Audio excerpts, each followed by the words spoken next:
Doctors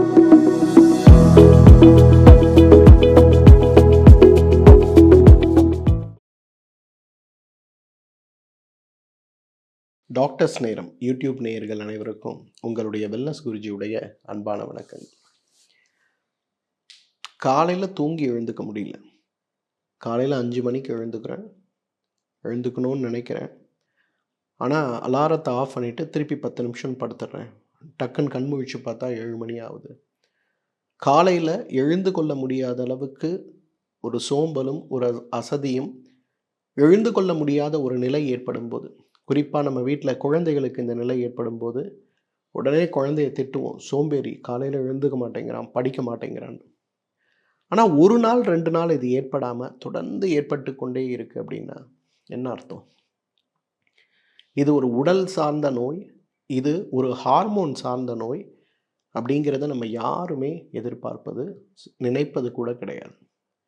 மருத்துவர்கள் கிட்ட நிறைய நேரங்களில் நம்ம இந்த சோர்வுக்காக போகும்போது, காலையில் எழுந்துக்க முடியல அப்படிங்கிற ஒரு நிலைக்கு போகும்போது கூட நிறைய மருத்துவர்கள் வழக்கமாக செய்யக்கூடிய பரிசோதனைகளை செய்துவிட்டு, இல்லை உடம்புல ஒன்றும் பிரச்சனை இல்லை, சத்து மாத்திரைகள் சாப்பிடுங்கன்னு கொடுப்பதையும், ஆனால் அந்த சத்து மாத்திரைகளை சாப்பிட்டு கூட என்னால் காலையில் எழுந்து கொள்ள முடியவில்லை, என்னுடைய வேலையை செய்ய முடியவில்லை அப்படின்னு நினைப்பதும் தான் இன்றைக்கு நிறைய பேருடைய போராட்டமாக இருக்கிறது.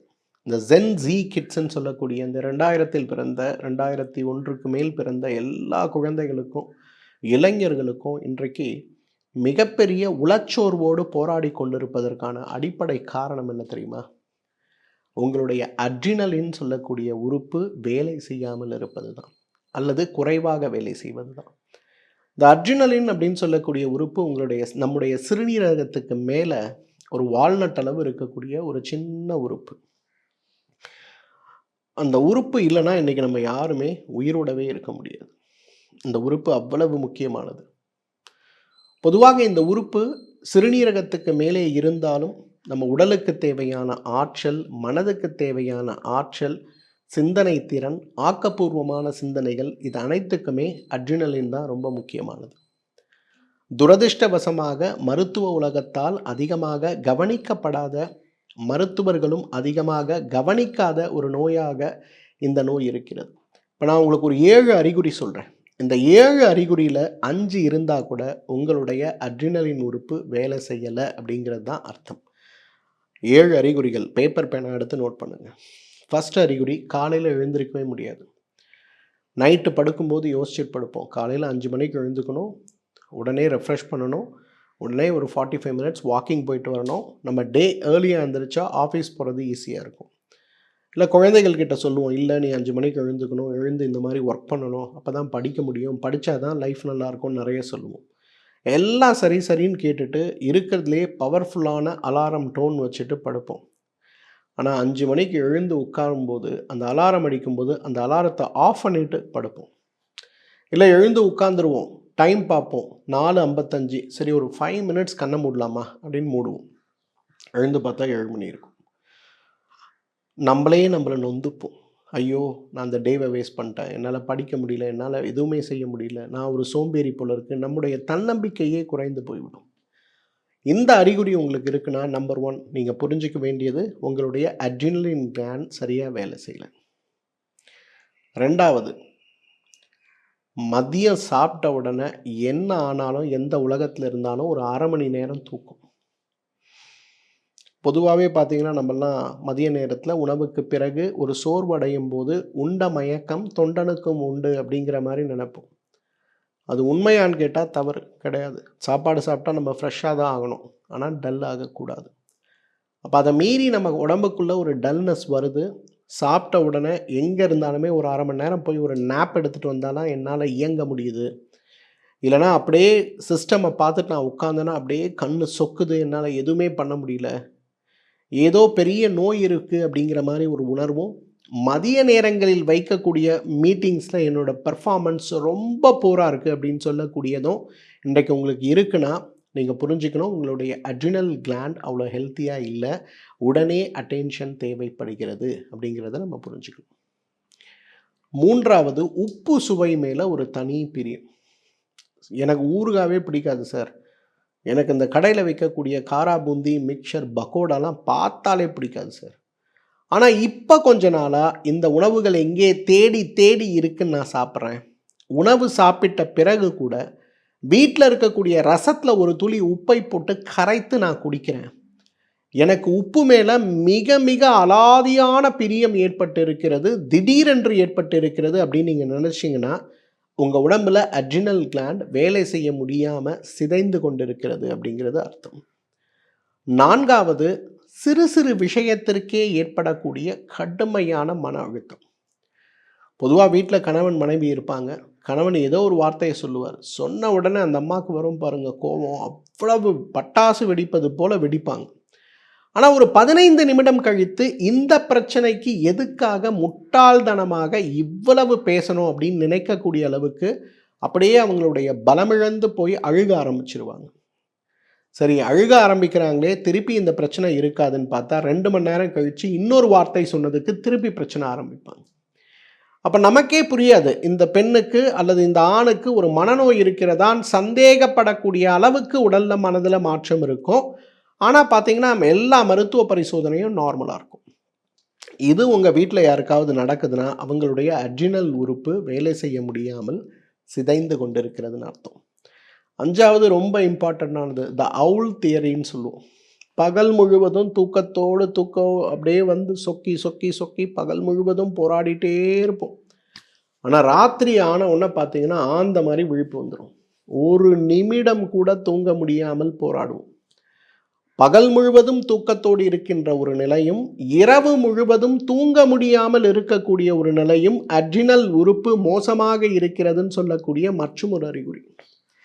நல்லா யோசிச்சு பாருங்களேன். இன்றைக்கி நிறைய வயதானவர்கள் நம்ம வீட்டில் இருக்கவங்க 70 வயசு 80 வயது ஆனக்கூடிய தாய், தந்தை, தாத்தா, பாட்டி, பெரிய சேலஞ்ச் இருக்கும் நமக்கு. என்னன்னு பார்த்தா அவங்க வந்து பகல் ஃபுல்லாக அப்படியே சாப்பிடுவாங்க படுப்பாங்க, ஒன்றும் ஆக்டிவாகவே இருக்க மாட்டாங்க.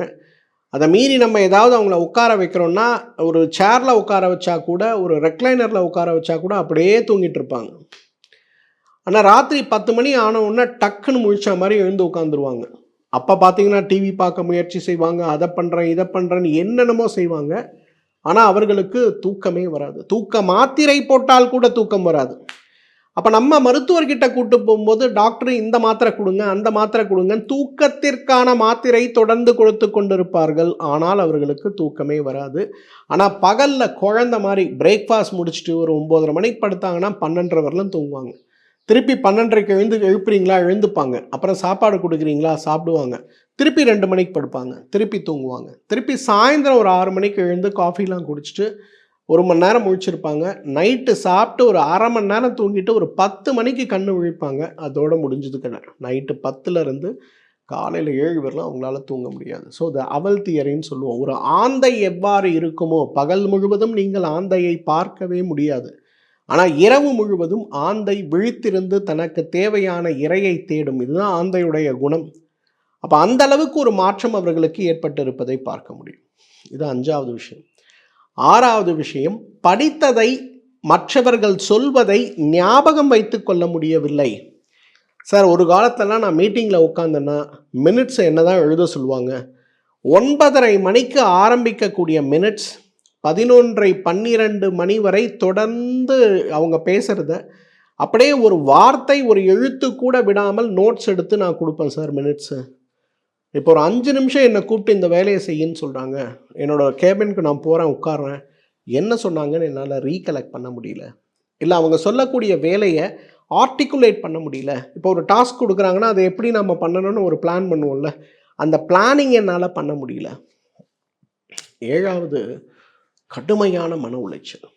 இன்னைக்கு மனநோயோடு இருக்கக்கூடிய 100 பேரில் 60 பேருக்கு அது மனநோயாகவே இருப்பது கிடையாது. இந்த அட்ரினல் கிளாண்டுடைய இன்சஃபிஷியன்சியாக இருக்கிறத பார்க்க முடியும். நிறைய பேர் 3 வருட மனநோய், 7 வருட மனநோயோடு நம்ம மருத்துவமனைக்கு வருவாங்க. தூக்கத்துக்கான மாத்திரை, அதிக சிந்தனையை குறைக்கக்கூடிய மாத்திரை, எதிர்மறை எண்ணத்தை குறைக்கக்கூடிய மாத்திரை, விதவிதமான மாத்திரையை சாப்பிட்டுட்டு இருப்பாங்க. அவங்கள வந்து நாடி பார்த்து பரிசோதனை செஞ்சவுடனே நான் சொல்லுவேன் எதெல்லாம் ஸ்டாப் பண்ணணும், என்ன பண்ணணும்னு சொல்லுவேன். 3 மாதத்தில் பார்த்தீங்கன்னா டக்குன்னு குணமாயிருவாங்க. எல்லாரும் என்கிட்ட கேட்பாங்க, எப்படி சார் இந்த மேஜிக்கு? மேஜிக் ஒன்றுமே கிடையாது. இன்றைக்கு மனநல மருத்துவர்கள் கூட உடலில் இருக்கக்கூடிய அட்ரினல் கிளாண்டுடைய செயல்பாடுகள் என்னங்கிறதை பற்றி யோசிப்பதே கிடையாது. அப்போ அட்ரினல் கிளாண்ட் செயல்படாமல் இருக்கும்போது மனநோய்க்காக நீங்கள் கொடுக்கக்கூடிய மாத்திரைகள் எவ்வாறு உங்கள் மனதை புத்துணர்ச்சி அடைய செய்யும்? இதுதான் இன்றைக்கு பெரிய சேலஞ்ச்.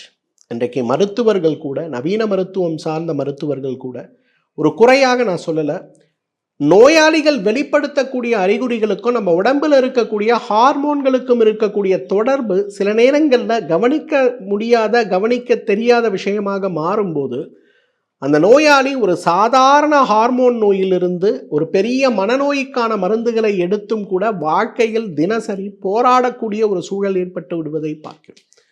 இப்போ நீங்கள் சொல்லுங்கள், இப்போ நான் சொன்ன 7 அறிகுறிகளில் எத்தனை அறிகுறி உங்களுக்கு இருக்கு? இப்போ இருக்கா? ஒருவேளை இருக்குன்னா நீங்கள் புரிஞ்சுக்குங்க, உங்களுக்கு இருப்பது தீர்க்க முடியாத நோய் கிடையாது, உங்களுக்கு இருப்பது நோயே கிடையாது, உங்களுக்கு இருப்பது அட்ரினல் கிளாண்ட் முறையாக வேலை செய்யாததால் இருக்கக்கூடிய ஒரு சிரமம் அப்படிங்கிறத நீங்கள் புரிஞ்சுக்கணும். சரி, இப்போ அட்ரினல் கிளாண்ட் சரியாக வேலை செய்யலை சார், நான் நீங்கள் சொன்ன அறிகுறியில் 7ல் 3 இருக்குது அல்லது 5 இருக்குது, இப்போ நான் என்ன செய்யணும்? முதல்ல ஏன் இந்த அட்ரினல் கிளாண்ட் சரியாக வேலை செய்ய முடியாமல் போகுது? 3 முக்கியமான காரணங்கள். முதலாவது என்ன தெரியுமா? இடிசின்னு சொல்லக்கூடிய எண்டோக்ரைன் டிஸ்டர்ப்டிவ் கெமிக்கல்ஸ். அப்படின்னா நீங்கள் சாப்பாட்டில் கலர் கலராக பார்க்குறீங்கள, மஞ்சள் கலர், பச்சை கலர், சிவப்பு கலர், ஊதா கலர், பர்பிள் கலர், இதெல்லாம் அந்த கலர்லாம் எங்கேருந்து வருது? இந்த கலர்லாம் செய்யக்கூடிய ஒரு வகையான 13 வகையான உணவில் சேர்க்கக்கூடிய நிறமிகளுக்கு தான் எண்டோக்ரைன் டிஸ்டர்ப்டிவ் கெமிக்கல்ஸ்ன்னு பேர். இந்த இடிசி சார்ந்த கெமிக்கல்ஸ் ஒரு குறிப்பிட்ட அளவு உணவில் சேர்ப்பதற்கு உலகத்தில் இருக்க நாடுகள் அனைத்துமே அனுமதி கொடுக்குது. ஆனால் அவங்க சொல்லக்கூடிய அளவுக்கு நீங்கள் சேர்த்தீங்கன்னா உங்கள் உணவு பார்ப்பதற்கு நீங்கள் விரும்பக்கூடிய ஒரு நிறத்தை அடையாதுங்கிறதுனால இன்றைக்கி என்ன பண்ணுறாங்கன்னா அதை அளவுக்கு அதிகமாக கொடுக்கக்கூடிய ஒரு கலாச்சார மாற்றம் இருக்குது. அப்போ இது என்ன பண்ணுது? உடனடியாக நம்ம உடம்புக்குள்ள கொஞ்சம் கொஞ்சமாக போய் முதலில் பாதிக்கக்கூடிய உறுப்பு எதுனா இந்த அட்ரினல் கிளாண்ட் தான். இப்போ உங்கள் குழந்தைங்க இருக்காங்க, நீங்கள் அவங்களுக்கு கேக் வாங்கி கொடுக்குறீங்க, நீங்கள் பிஸ்கெட்ஸ் வாங்கி கொடுக்குறீங்க, நீங்கள் கடையில் விற்கக்கூடிய விதவிதமான ஸ்வீட்ஸ் வாங்கி கொடுக்குறீங்க. அந்த குழந்தைய அப்புறம் காலையில் 5 மணிக்கு நான் ஸ்கூல் போகிறதுக்கு எழுப்புறேன், ஆனால் அவன் எழுந்துக்கலன்னு கம்ப்ளைண்ட் பண்ணுறீங்கல்ல. ஒரு 3 மாத காலம் இந்த நிறம் சேர்க்கப்பட்ட செயற்கை பதப்படுத்தப்பட்ட உணவுகளை தவிர்த்து பாருங்கள். குழந்தைங்க காலையில் 5 மணிக்கு எழுப்பின உடனே டக்குன்னு எழுந்து நின்று வேலையை பார்ப்பான். ஸோ ரொம்ப கேர்ஃபுல்லாக இருக்கணும். இந்த இடிசிங்கிறது தான் இதற்கு முதல் காரணம். Endocrine disruptive chemicals. நீங்கள் கூகுளில் போய் சர்ச் பண்ணுங்கள், கோடு கோடாக வரும். KA125, CA125ன்னு விதவிதமாக வரும். நீங்கள் அந்த கோடை எடுத்துகிட்டு அந்த கோடு என்னன்னு கூகுள் பண்ணுங்கள், அந்த கெமிக்கலோட பேர் வரும்.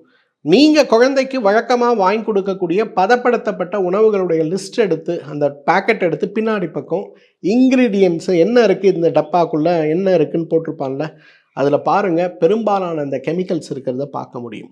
ஸோ பதப்படுத்தப்பட்ட உணவுகளில் சொல்லக்கூடிய அரசு விதிக்கப்பட்ட அறிவுரையின் பெயர் கொடுக்கும்போது அது பாதிப்பை அதிகமாக உருவாக்குவது கிடையாது. ஆனால் பாதிப்பை நிச்சயமாக உருவாக்கும். ஆனால் அளவுக்கு அதிகமாக நாம் அதை குழந்தைகளுக்கு கொடுக்க ஆரம்பிக்கும் போது அல்லது அந்த உணவு தரமற்றதாக இருக்கும்போது நமக்கு பிரச்சனை வருது. ஸோ இடிசி தான் முதல் காரணம். 2வது காரணம் டீஹைட்ரேஷன். எங்கெல்லாம் உப்புச்சத்துக்களுடைய குறைபாடு யாருக்கெல்லாம் ஏற்பட்டு இருக்கோ, இப்போ கோடை காலத்தில் இருக்கும், ரொம்ப கேர்ஃபுல்லாக இருக்கணும். குழந்தைகளுக்குத்தான், வயதானவர்களுக்குத்தான், இளைஞர்களுக்குத்தான், இளம்பெண்ணுக்கு தான் கிடையாது, எல்லாருக்குமே கோடை காலத்தில் ஏற்படுகின்ற உப்புச்சத்துக்களுடைய குறைபாடாக இருக்கக்கூடிய டீஹைட்ரேஷன் இன்னைக்கு மிகப்பெரிய நோயை நமக்கு ஏற்படுத்துவதற்கு வாய்ப்பு இருக்குது. கொஞ்சம் கவனத்தோடு நாம் பார்த்துக்கொள்ள வேண்டும். 3வது ரொம்ப முக்கியமானது, இன்னைக்கு யாருமே புரிஞ்சிக்காத விஷயம், நம்ம உடம்புல இருக்கக்கூடிய கழிவுகள் தான். மாதம் ஒரு முறை பேதிக்கு எடுக்காமல் இருப்பதும் வருடத்திற்கு ஒரு முறை ராஜபேதிக்கு எடுக்காமல் இருக்கக்கூடிய அனைவருக்குமே அட்ரினல் கிளாண்ட் வேலை சரியாக செய்யாது அல்லது செய்யவே செய்யாது. இன்னைக்கு ரொம்ப முக்கியமாக நம்ம பார்த்துக்கணும். ஒரு 60 வயது இருக்கக்கூடிய ஒரு பாட்டி செய்யக்கூடிய வேலையை ஒரு 40 வயது இருக்கக்கூடிய அம்மாவால் முடியாது. ஒரு 40 வயது இருக்கக்கூடிய அம்மா செய்யக்கூடிய வேலையை ஒரு 20 வயது இருக்கக்கூடிய பெண்ணால் முடியாது. என்ன காரணம்? நம்ம கலாச்சார மாற்றம், உடற்பயிற்சியின்மை, அது இதுன்னு நிறைய சொல்கிறோம். எதுவுமே கிடையாதுங்க. கழிவு நீக்கம் செய்யக்கூடிய ஒரு கலாச்சாரத்தை மறந்தது தான். இன்னைக்கு யாரெல்லாம் முறையான கழிவு நீக்கத்தில் இருக்காங்களோ அவர்களுடைய அட்ரினல் உறுப்பு வேலை செய்வதில் எந்த சிரமமுமே இருக்காது. யாருடைய உடல்ல இருக்கக்கூடிய கழிவுகள் கூடுதலாக இருக்கக்கூடிய ஒரு நிலையில் இருக்கிறதோ அவர்களுடைய உடல்ல நிச்சயமாக அட்ரினல் உறுப்புகள் வேலை செய்வது குறைந்து கொண்டே வரும்.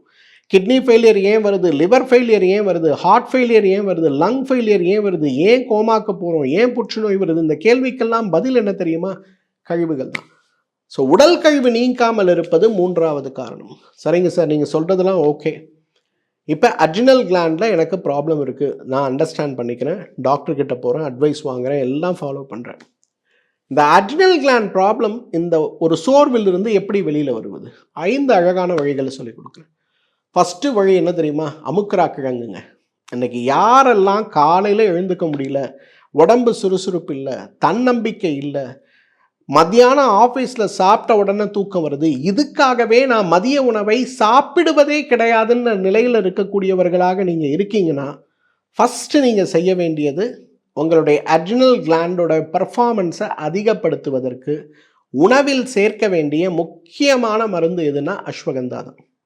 இந்த அஸ்வகந்தாவை 1 கிராம் அளவுக்கு காலையிலும் 1 கிராம் அளவுக்கு மாலையிலும், அதாவது 1 கிராம் எக்ஸ்ட்ராக்டாக இருந்தால், அது சூரணமாக இருந்ததுன்னா 1 ஸ்பூன், 1 டேபிள் ஸ்பூன்னா 5 கிராம் காலையில் 5 கிராம் நைட்டு வெந்நீரில் சாப்பிடுங்க. உங்களோட adrenal within no time improve ஆகிறத பார்க்க முடியும்.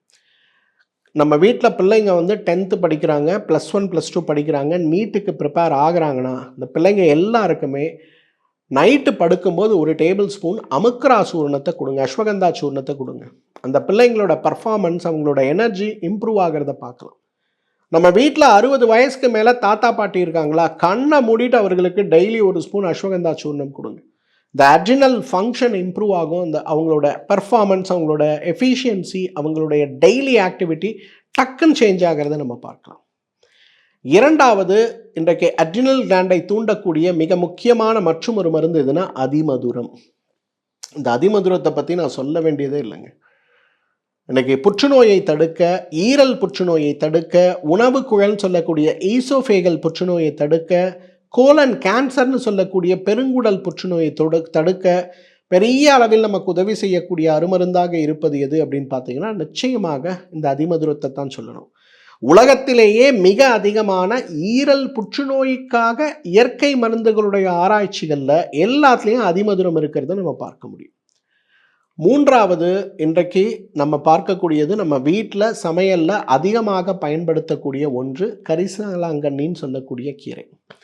சித்தர்கள் எவ்வளவு புத்திசாலிகள் பாருங்களேன். ஒரு மனிதனுடைய இயக்கத்தை குறைக்கக்கூடிய நோய்கள்னு சொல்லக்கூடிய நிமோனியா காய்ச்சல் ஆரம்பித்து, பக்கவாத நோயில் ஆரம்பித்து, கை கால் வீக்கத்தில் ஆரம்பித்து, முடக்குவாதம் சார்ந்த நோய்கள் ஆரம்பித்து, இன்றைய கேட்டகரியில் சொல்லக்கூடிய ஆட்டோ இம்யூன் நோய்கள்னு சொல்லக்கூடிய எல்லா விதமான நோய்களையும் குறைக்க வேண்டும் அப்படின்னு வரும்போது அது அனைத்துக்குமே உதவி செய்யக்கூடிய சிறந்த அருமருந்தாக இருப்பது எதுனா கரிசாலை.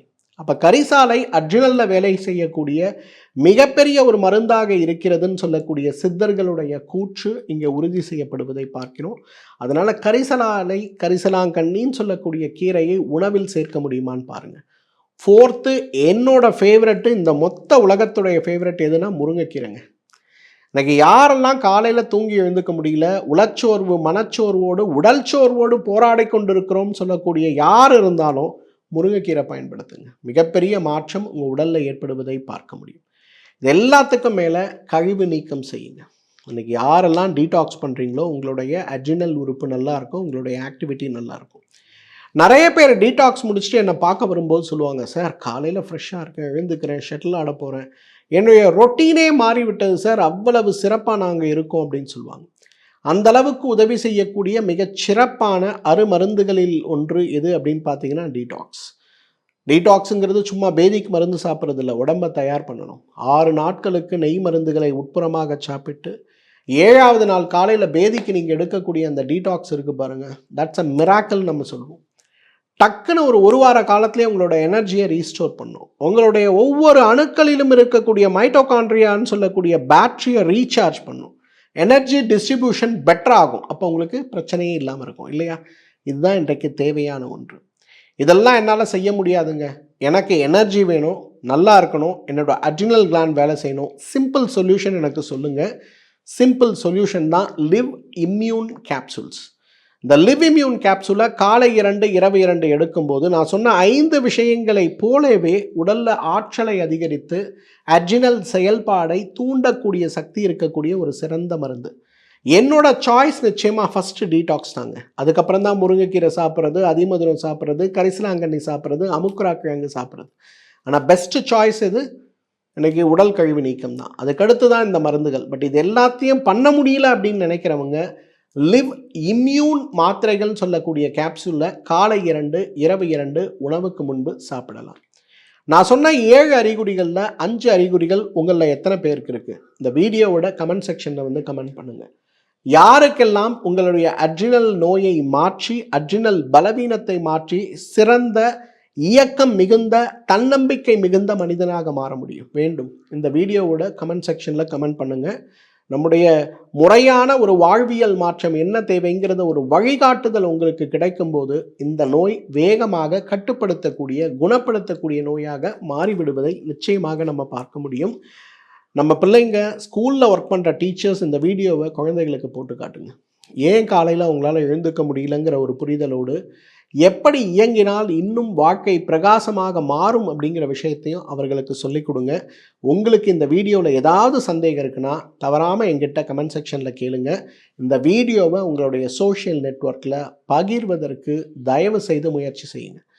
நம்மை சுற்றி இருக்கக்கூடிய எவ்வளவோ பேர் உடலில் என்ன நோய் ஏற்பட்டிருக்கிறதுன்னு புரிந்து கொள்ளாமல் மருந்துகளை சாப்பிட்டு வாழ்க்கையை ஓட்டி கொண்டிருக்கக்கூடிய ஒவ்வொருவருக்கும் இந்த வீடியோ போய் சேரும்போது அதுவே அவர்களை வாழ்க்கையை மாற்றக்கூடிய பெரிய உதவியாக இருக்கும். அந்த புண்ணியம் நிச்சயமாக உங்களை வந்து சேரும். மீண்டும் சந்திப்போம். நன்றி, வணக்கம்.